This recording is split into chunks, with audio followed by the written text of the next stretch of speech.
I never let people call me a single mom by my title. I'm Lisa Nichols, who happens to be a single mother. Don't define me by my circumstances. Define me by my intention. But my biggest accomplishment is being willing to give myself 1,000 second chances. And every time I got to $9.99, I pressed reset. I went to the same conference 42 times. And there I raised $532,000 in capital for my company to start my dream. And my dream was to transform teen lives. I got fired from 5 different jobs. I was broke and I was broken. Yeah. And then I got pregnant with my son unexpectedly. And then at 8 months, my son's father went to prison. I went to the ATM to get $20 out the bank because I didn't have any Pampers for him. And in order to get $20 out, you got that $20 in. I had $11.42.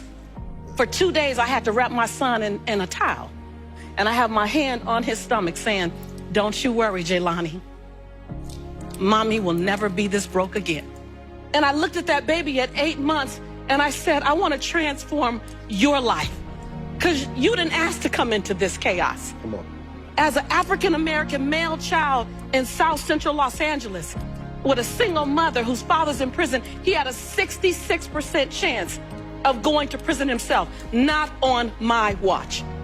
Not on my watch. So if I have to be willing to drastically transform myself so that I can become the woman that I know I can be. I was bankrupt and trying to not ask anyone for help. I was bankrupt in everything that was holding me and keeping me where I was.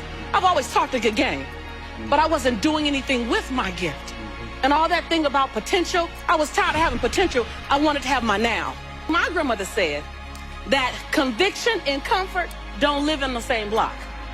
If you're going to be convicted about something, you might have to go through some discomfort. But if you want to stay comfortable, why don't you just relax where you are, because that's where you're going to stay. Right. And so are you willing to reinvent who you are? Are you willing to kill away the procrastination? Are you willing to kill away the excuses, the blame game? Yeah. I didn't ask permission. I gave notice. Yeah. At some point, I have to stop asking, can I be great? Can I be brilliant? Can I be okay and still be accepted? I just stopped asking permission and just gave notice unapologetically, not in a braggadocious way, not in a way that shrunk anyone else, in a way that said, I only got one life, and I'm gonna ride this one till the wheels fall off. And it didn't come from, you know, a motivational experience. It didn't come from an inspiring teacher. It came from hitting rock bottom. And that was the beginning of me rescuing myself. I realized that I am my rescue. No one else is my rescue. I am my rescue.